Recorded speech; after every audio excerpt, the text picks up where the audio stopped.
ਮਨੁੱਖੀ ਜੀਵਨ ਵਿੱਚ ਅਸੀਂ ਵੱਖ-ਵੱਖ ਪੜਾਵਾਂ ਤੋਂ ਹੁੰਦੇ ਹੋਏ ਆਪਣੀ ਜ਼ਿੰਦਗੀ ਨੂੰ ਬਤੀਤ ਕਰਦੇ ਹਾਂ। ਜ਼ਿੰਮੇਵਾਰੀਆਂ ਮਨੁੱਖੀ ਜੀਵਨ ਦਾ ਹਿੱਸਾ ਬਣ ਕੇ ਨਾਲ ਚੱਲਦੀਆਂ ਹਨ। ਪਰਿਵਾਰ ਵਿੱਚ ਮਾਂ-ਬਾਪ ਦਾ ਅਹਿਮ ਰੋਲ ਹੁੰਦਾ ਹੈ। ਮਾਂ-ਬਾਪ ਇੱਕ ਪਰਿਵਾਰ ਦੀ ਸਿਰਜਣਾ ਕਰਦੇ ਹਨ। ਜਿੱਥੇ ਮਾਂ 9 ਮਹੀਨੇ ਆਪਣੇ ਪੇਟ ਅੰਦਰ ਬੱਚੇ ਦੀ ਸਿਰਜਣਾ ਕਰਦੀ ਹੈ, ਉਸੇ ਦਿਨ ਤੋਂ ਇੱਕ ਪਿਤਾ ਉਸ ਬੱਚੇ ਨੂੰ ਆਪਣੇ ਦਿਮਾਗ ਵਿੱਚ ਰੱਖ ਕੇ ਖਿਆਲ ਕਰਨੇ ਸ਼ੁਰੂ ਕਰ ਦਿੰਦਾ ਹੈ। ਮਾਂ ਸਾਨੂੰ ਜੀਵਨ ਦਿੰਦੀ ਹੈ, ਪਰ ਪਿਤਾ ਸਾਡਾ ਜੀਵਨ ਸੰਵਾਰਨ ਵਿੱਚ ਆਪਣੀ ਪੂਰੀ ਜ਼ਿੰਦਗੀ ਲਾ ਦਿੰਦਾ ਹੈ। ਜ਼ਿੰਮੇਵਾਰੀਆਂ ਵਿੱਚ ਹੀ ਇੱਕ ਵਿਅਕਤੀ ਆਪਣੀ ਪੂਰੀ ਜ਼ਿੰਦਗੀ ਲੰਘਾ ਦਿੰਦਾ ਹੈ। ਇਸੇ ਤਰ੍ਹਾਂ ਹੀ ਚਰਨ ਨੇ ਵੀ ਆਪਣੀ ਜ਼ਿੰਦਗੀ ਜ਼ਿੰਮੇਵਾਰੀਆਂ ਦੇ ਬੋਝ ਹੇਠ ਕੱਢ ਲਈ। ਚਰਨ ਸਿੰਘ ਇੱਕ ਗਰੀਬ ਪਰਿਵਾਰ ਨਾਲ ਸੰਬੰਧ ਰੱਖਦਾ ਸੀ। ਬਹੁਤ ਹੀ ਮਿਹਨਤ ਤੇ ਲਗਨ ਵਾਲਾ ਚਰਨ ਹਮੇਸ਼ਾ ਆਪਣੇ ਪਰਿਵਾਰ ਬਾਰੇ ਸੋਚਦਾ। ਚਰਨ ਦੇ 2 ਭਰਾ ਤੇ 2 ਭੈਣਾਂ ਸਨ। ਚਰਨ ਸਭ ਤੋਂ ਵੱਡਾ ਸੀ। ਚਰਨ ਦਾ ਪਿਤਾ ਇੱਕ ਦੁਕਾਨਦਾਰ ਸੀ। ਚਰਨ ਤੇ ਉਸਦਾ ਪਿਤਾ ਮਿਹਨਤ ਮਜ਼ਦੂਰੀ ਕਰਕੇ ਆਪਣੇ ਪਰਿਵਾਰ ਨੂੰ ਪਾਲਦੇ। ਹੌਲੀ-ਹੌਲੀ ਸਮਾਂ ਲੰਘਦਾ ਗਿਆ। ਚਰਨ ਦੇ ਸਿਰ ਜ਼ਿੰਮੇਵਾਰੀਆਂ ਦਾ ਬੋਝ ਵੱਧਦਾ ਗਿਆ।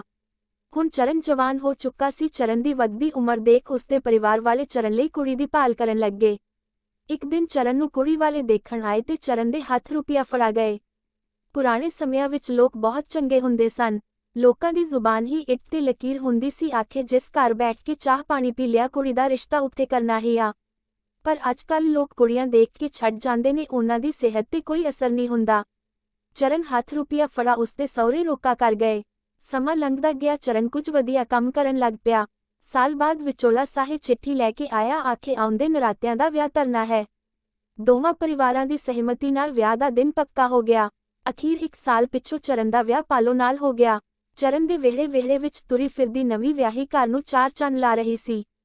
ਬਹੁਤ ਹੀ ਸੰਸਕਾਰੀ ਪਰਿਵਾਰ ਵਿੱਚ ਪਲੀ ਪਾਲੋ ਨੇ ਚਰਨ ਦੇ ਘਰ ਨੂੰ ਵੀ ਆਪਣਾ ਘਰ ਸਮਝ ਰਿਸ਼ਤਿਆਂ ਦੀ ਸਾਂਝਾ ਪਰੋਣੀ ਸ਼ੁਰੂ ਕਰ ਦਿੱਤੀ। ਪਾਲੋ ਦਾ ਪਰਿਵਾਰ ਬਹੁਤ ਹੀ ਵਧੀਆ ਸੀ। ਆਪਣੀ ਪਹਿਲੀ ਵੀ ਸੀ ਪਾਲੋ ਦੇ ਪੇਕਿਆਂ ਘਰ। ਵਿਆਹ ਬਹੁਤ ਹੀ ਵਧੀਆ ਢੰਗ ਨਾਲ ਕੀਤਾ ਗਿਆ। ਉਸ ਸਮੇਂ ਵਿੱਚ ਸਾਈਕਲ ਅੱਜ ਦੇ ਮੋਟਰਸਾਈਕਲ ਬਰਾਬਰ ਸੀ। ਚਰਨ ਨੂੰ ਦਾਜ ਵਿੱਚ ਸਾਈਕਲ ਦਿੱਤਾ ਗਿਆ। ਪਾਲੋ ਬਹੁਤ ਹੀ ਸੰਸਕਾਰੀ, ਹਰ ਕੰਮ ਵਿੱਚ ਪੂਰੀ ਨਿਪੁੰਨ ਸੀ।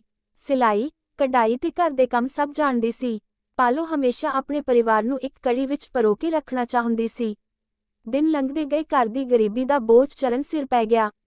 ਪਾਲੋ ਨਾਲੇ ਘਰ ਦਾ ਕੰਮ ਕਰਦੀ, ਵਿਹਲੇ ਸਮੇਂ ਵਿੱਚ ਕੁੜੀਆਂ ਨੂੰ ਕੱਪੜੇ ਸਿਖਾਉਂਦੀ ਤੇ ਲੋਕਾਂ ਦੇ ਕੱਪੜੇ ਸਿਉਣ ਕੇ ਦਿੰਦੀ। ਬਦਲੇ ਵਿੱਚ ਜਿੰਨੇ ਪੈਸੇ ਮਿਲਦੇ ਆਪਣੀ ਸੱਸ ਨੂੰ ਘਰ ਦੇ ਖਰਚੇ ਲਈ ਦੇ ਦਿੰਦੀ।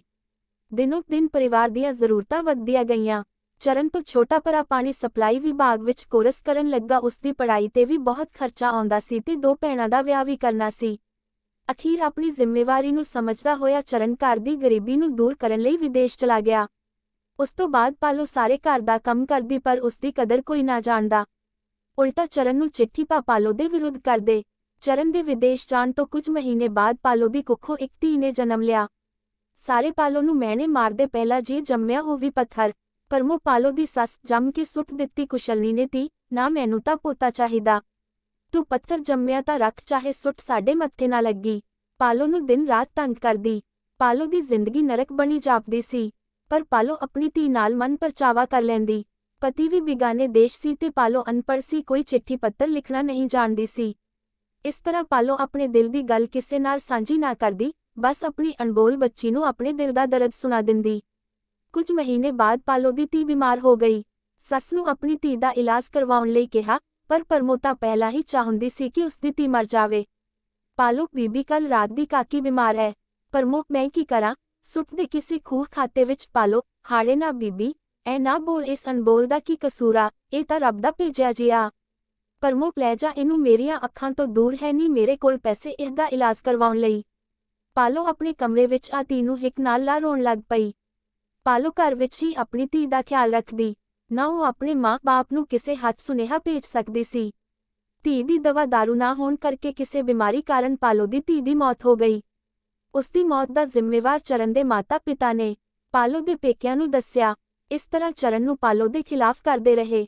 ਪਾਲੋ ਦਿਨ ਰਾਤ ਆਪਣੀ ਧੀ ਨੂੰ ਯਾਦ ਕਰਦੀ ਰੋਂਦੀ ਰਹਿੰਦੀ, ਪਰ ਪਰਿਵਾਰ ਵਿੱਚੋਂ ਕੋਈ ਵੀ ਪਾਲੋ ਦਾ ਦਰਦ ਨਾ ਵੰਡਾਉਂਦਾ। ਵਿਦੇਸ਼ ਵਿੱਚ ਚਰਨ ਦਿਨ ਰਾਤ ਕਮਾਈ ਕਰਦਾ ਤੇ ਆਪਣੇ ਘਰ ਦੀਆਂ ਜ਼ਿੰਮੇਵਾਰੀਆਂ ਦੇ ਬੋਝ ਨੂੰ ਘੱਟ ਕਰਨ ਦੀ ਕੋਸ਼ਿਸ਼ ਕਰਦਾ।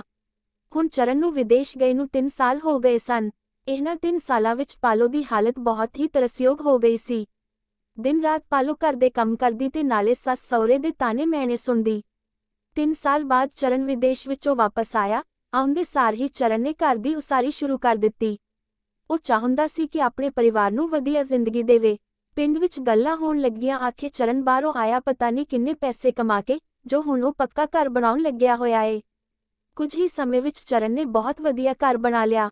ਉਹ ਆਪਣੇ ਭਰਾਵਾਂ ਦਾ ਵੀ ਬਹੁਤ ਧਿਆਨ ਰੱਖਦਾ ਸੀ, ਕਿਉਂਕਿ ਉਸਦੇ ਭਰਾ ਛੋਟੇ ਸੀ ਤਾਂ ਉਹਨਾਂ ਲਈ ਵੀ ਚਰਨ ਨੇ ਪੱਕੇ ਮਕਾਨ ਖੜੇ ਕਰ ਦਿੱਤੇ। ਇਸ ਤਰ੍ਹਾਂ ਚਰਨ ਨੇ ਆਪਣੇ ਪਰਿਵਾਰ ਨੂੰ ਵਧੀਆ ਜ਼ਿੰਦਗੀ ਵਿੱਚ ਲੈ ਆਇਆ। ਹੁਣ ਚਰਨ ਨੂੰ ਆਪਣੀਆਂ ਜਵਾਨ ਹੋਈਆਂ ਭੈਣਾਂ ਦੀ ਫਿਕਰ ਹੋਣ ਲੱਗੀ। ਉਸਦੇ ਛੋਟੇ ਭਰਾ ਦੀ ਪੜ੍ਹਾਈ ਵੀ ਪੂਰੀ ਹੋ ਚੁੱਕੀ ਸੀ।